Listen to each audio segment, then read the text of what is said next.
то ребята ехал мимо, глядь, там херня лежит. Подобрал домой, привез, расчерпил, попилил. Глянь, сколько наделал этих скворечников, попугайчиков. Ну, а им похеру, им хоть новое дело нет, как в смысле, хоть полированное, хоть шлифованное. Они ее за лето, они все сожрут. Так что она делается одноразово. Год прошел, вывели, выкинул, жёлтый сюда. Ну, вот это молитву наделать. Вот она. Там маленько уже забетонировал. Вот сегодня леплю. Всякую херню собираю. Чем дешевле, тем лучше. А что его покупать дорогой? Делаю полировку. А не полировку покажу.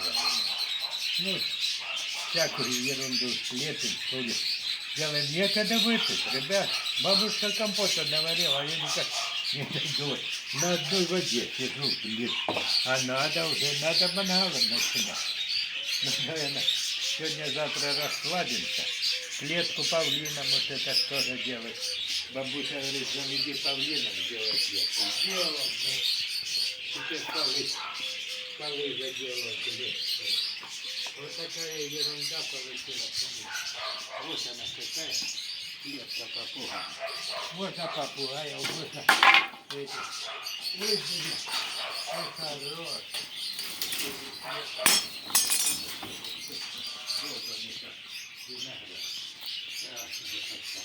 Интересно, что получится. Вот какая хорошая, это на полный рост. Это тут жизнь. Мы с кумом, вот это у нас беседка будет. Обсадить диким виноградом. Ну, вот тебе и никто не догадает. У нас кировочный всех. Красота. Ой, ребята, вот это получилось. Вот это скворечник, да? Как куда надо? Я обалдел. А вот она, эта вся бумага. Что это? Все это ДВП режется, шлифуется, полируется, нахер пойдет. Вот. А то спрашивают, какие там размеры, какие размеры. Да никаких размеров. Вот. На 2 локтя померил. Вот раз локоть, 2 локтя. И все, или вот так вот. Строго на глаз. Нормально получается.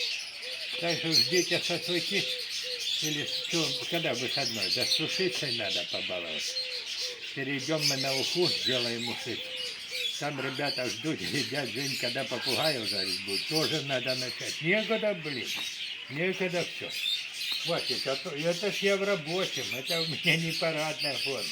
Я парадную не одеваю, потому что некогда. Работа, бля, работа.